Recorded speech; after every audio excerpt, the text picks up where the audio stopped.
Olá, meu nome é Júlio Vaz e vamos tratar sobre o controle da constitucionalidade. Em especial, vamos cuidar neste vídeo da fiscalização desta constitucionalidade, que pode ser realizada através de órgãos não jurisdicionais ou de órgão jurisdicional. Então vamos falar de uma fiscalização não jurisdicional e de uma fiscalização jurisdicional. Vamos observar que a realização de uma fiscalização por um órgão jurisdicional só pode se dar pelo Poder Judiciário e que nós vamos ter a fiscalização por órgão não jurisdicional, que são aqueles que não têm competência jurisdicional. Ou seja, vamos achar esta fiscalização não jurisdicional dentro do Poder Legislativo ou dentro do Poder Executivo. Então vamos começar por estas ideias em que nós estamos vendo órgãos do Estado que não têm competência jurisdicional, mas que estão participando da fiscalização da constitucionalidade. E nós poderíamos começar com as tão citadas CCJ, a Comissão de Constituição e Justiça, existente dentro do Poder Legislativo, e ela atua de forma preventiva, porque ela analisa os projetos de lei com a finalidade de verificar a sua constitucionalidade. Então, aquela proposição apresentada passa por uma fiscalização não jurisdicional do Legislativo, pela Comissão de Constituição e Justiça. Nós temos o veto legislativo, que pode gerar a sustação dos atos normativos do Executivo. Nós temos a apreciação de medidas provisórias, pois o Poder Legislativo aprecia as medidas provisórias verificando a sua legalidade. Também muito comum a gente ouvir a discussão sobre a matéria da edição de uma medida provisória pelo presidente da República. As medidas provisórias vêm do Poder Executivo, mas elas têm prazo de validade, se não aprovadas pelo Poder Legislativo. O Poder Legislativo, então, ele faz um controle não jurisdicional ao apreciar as medidas provisórias. Já chegamos a mencionar para os senhores, mas imaginando que uma medida provisória pudesse estar a lesionar uma cláusula pétrea. Ora, as cláusulas pétreas, elas são limitações materiais ao poder de reforma do texto constitucional. Não podem ser atingidas por normas infraconstitucionais. Então, ali o Poder Legislativo deverá vetar aquela medida provisória, a fim de que ela não se mantenha dentro do sistema. Nós temos aqui o Senado Federal, tem a atribuição de suspender a execução de lei declarada inconstitucional pelo Supremo Tribunal Federal. O Supremo Tribunal Federal, ao estabelecer a inconstitucionalidade de uma lei, ele não a declara, ele comunica ao Senado Federal e é o Senado Federal que deve declarar a inconstitucionalidade em razão daquela decisão definitiva do Supremo Tribunal Federal. Então, mais uma vez aqui, uma ação de controle não jurisdicional, embora esta decorrente da ação jurisdicional e da decisão definitiva do Supremo Tribunal Federal. O veto do Poder Executivo, o veto do chefe do Poder Executivo, que tem o poder de vetar projeto de lei que considerou inconstitucional. Ora, o presidente da República, ele terá então a oportunidade de vetar ou sancionar aquele projeto de legislação e faz um controle de constitucionalidade. Então aqui nós temos novamente esta atividade não jurisdicional de fiscalização. A inaplicação da lei pelo chefe do executivo, que pode afastar a sua aplicação quando ele considerar a lei inconstitucional. Observe, essa medida ela é mais excepcional, mas o chefe do executivo, ao perceber a inconstitucionalidade de uma lei, ele poderá declarar a sua inaplicação. No entanto, o Poder Judiciário pode, por medida própria, declarar a constitucionalidade desta lei e ela passará então a ser aplicável. Temos ainda mais fiscalizações não jurisdicionais, observando o processo de intervenção que ocorre nas hipóteses permitidas no texto constitucional quando o chefe do executivo decreta a intervenção para restabelecer o cumprimento das normas constitucionais. A intervenção, exemplo, pode se dar até num estado da federação, quando o governo ali existente não está cumprindo as normas constitucionais. Pode então o chefe do Poder Executivo, o presidente da República, decretar efetivamente a intervenção, a fim de que possa ser feita esta fiscalização pelo descumprimento de normas constitucionais. Vamos acrescentar ainda a figura do Tribunal de Contas. O Tribunal de Contas faz um controle difuso, pois pode apreciar a constitucionalidade das leis e dos atos do poder público. Esta decisão chegou inclusive a ser amparada, este poder decisório, por súmula do Supremo Tribunal Federal. É a súmula 347 do Supremo Tribunal Federal que tem a seguinte redação: o Tribunal de Contas, no exercício de suas atribuições, pode apreciar a constitucionalidade das leis e dos atos do poder público. Como pudemos observar por esses diversos exemplos que trouxemos aqui, existe uma fiscalização não jurisdicional que é realizada pelo Poder Legislativo e pelo Poder Executivo dentro do nosso sistema de controle constitucional. Por outro lado, nós vamos encontrar a fiscalização ou o controle jurisdicional da nossa constitucionalidade. Nós já tivemos a oportunidade de discorrer sobre a ideia do controle difuso e nós vamos novamente aqui falar sobre ele. Os senhores lembram que o controle difuso é aquele que pode ser realizado por todos os órgãos com poder jurisdicional no Poder Judiciário. Então, vamos observar que todos os juízes e todos os tribunais podem realizar a declaração de inconstitucionalidade, quando esta situação se fizer necessária diante do caso concreto.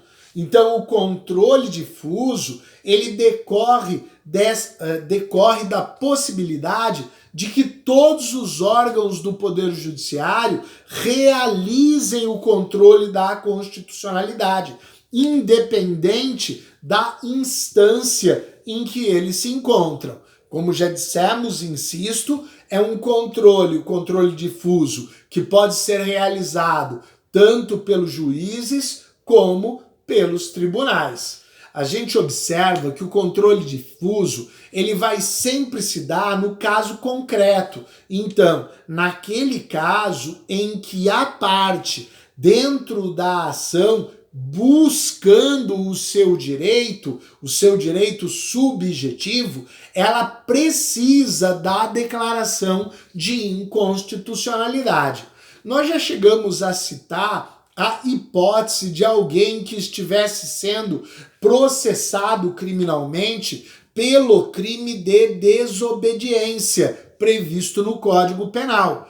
E durante o processo criminal viesse como matéria de defesa discutir a legalidade da lei que dizem que ele desobedeceu. Se declarada no caso concreto, quer pelo juiz de direito, quer pelo tribunal a nível de recurso, ele não terá responsabilidade penal. Então, é possível para o caso concreto, como uma questão material, a análise desta situação.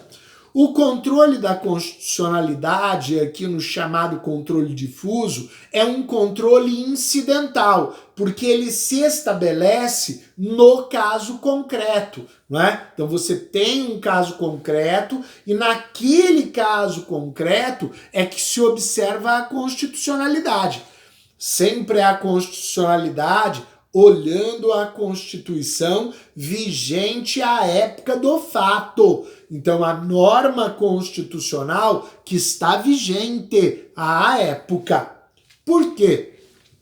Se nós imaginarmos um novo ordenamento constitucional, ou se nós imaginarmos o advento de uma emenda constitucional, nós vamos observar que toda legislação constitucional, que toda legislação infraconstitucional já existente, ela deve ser recepcionada, mas ela só será recepcionada se ela estiver em consonância, estiver de acordo com as normas e princípios constitucionais. Já chegamos a dizer que muitas vezes uma norma deve ser interpretada, uma norma infraconstitucional, de forma que ela se adapte ao novo texto constitucional, a fim de que ela seja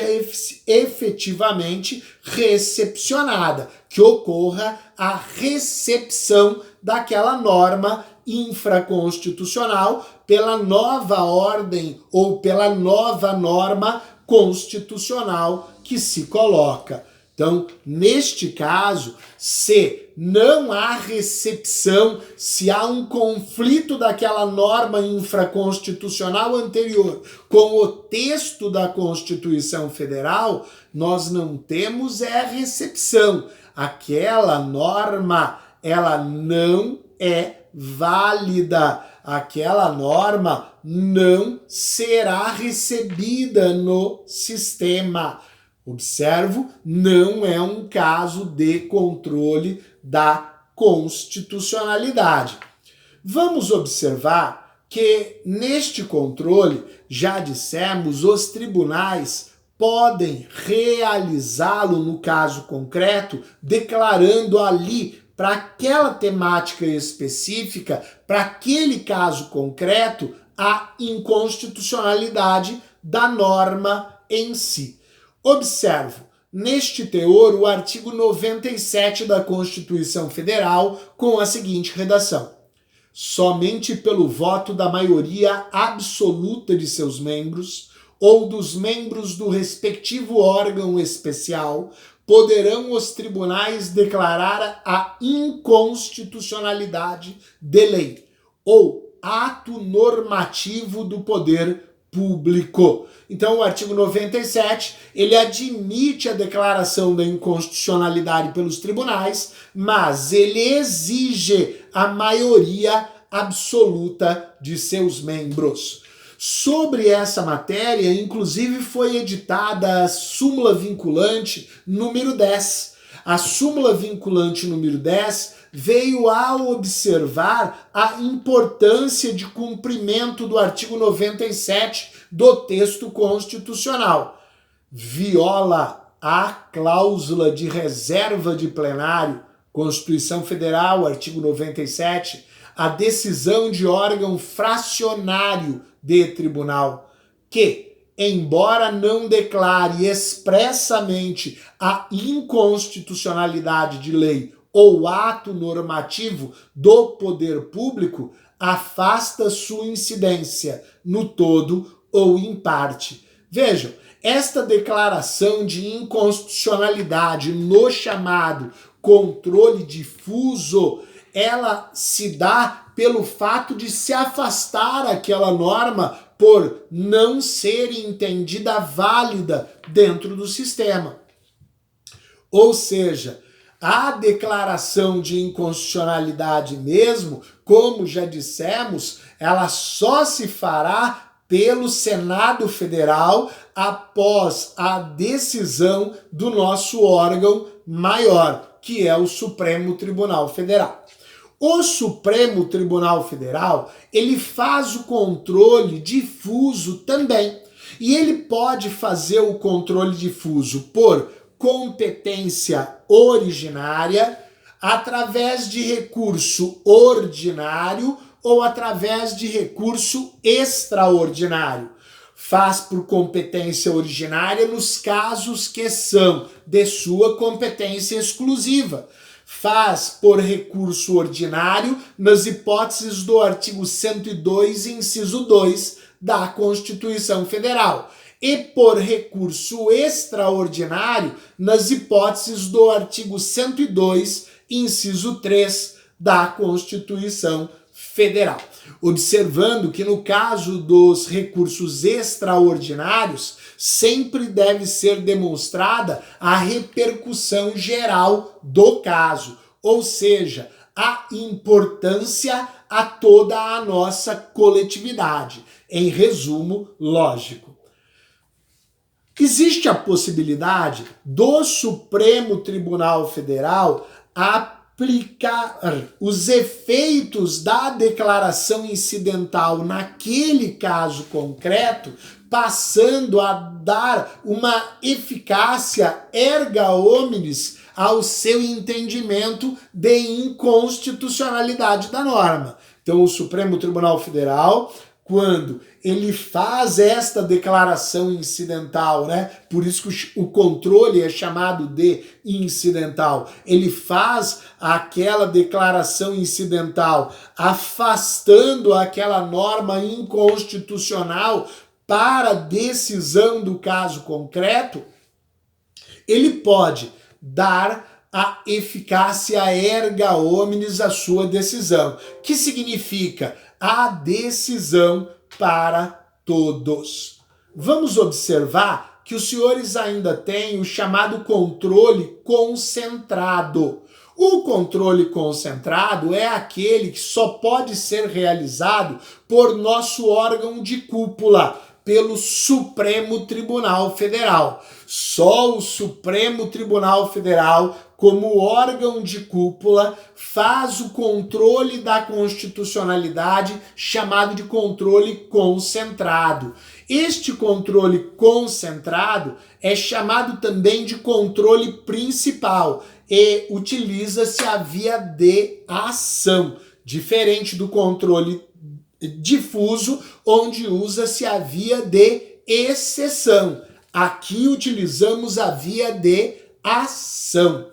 No controle principal, a gente vai ter, porque o controle tem por finalidade a proteção do ordenamento jurídico constitucional. Não estamos olhando para um caso concreto, não estamos olhando para uma hipótese incidental. Estamos olhando para a proteção da supremacia da Constituição Federal. Buscamos preservar o seu ordenamento jurídico.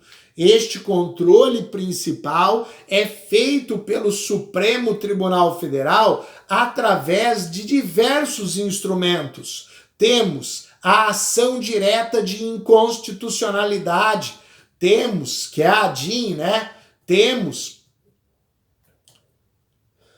a ADC, que é a ação declaratória de constitucionalidade. Temos a ADO, que é a ação direta de inconstitucionalidade por omissão. Vamos observar que, para a realização deste controle jurisdicional feito pelo nosso órgão de cúpula, nós temos algumas espécies de ação, citadas aqui algumas a exemplo. E nós passaremos nos próximos vídeos a olhar para estas espécies de ação. Frisamos bem, neste vídeo olhamos a fiscalização não jurisdicional e a fiscalização jurisdicional. A fiscalização através do meio difuso e a fiscalização através do controle concentrado. Muito obrigado por sua atenção nesta visualização e nestes comentários sobre a fiscalização no controle de constitucionalidade.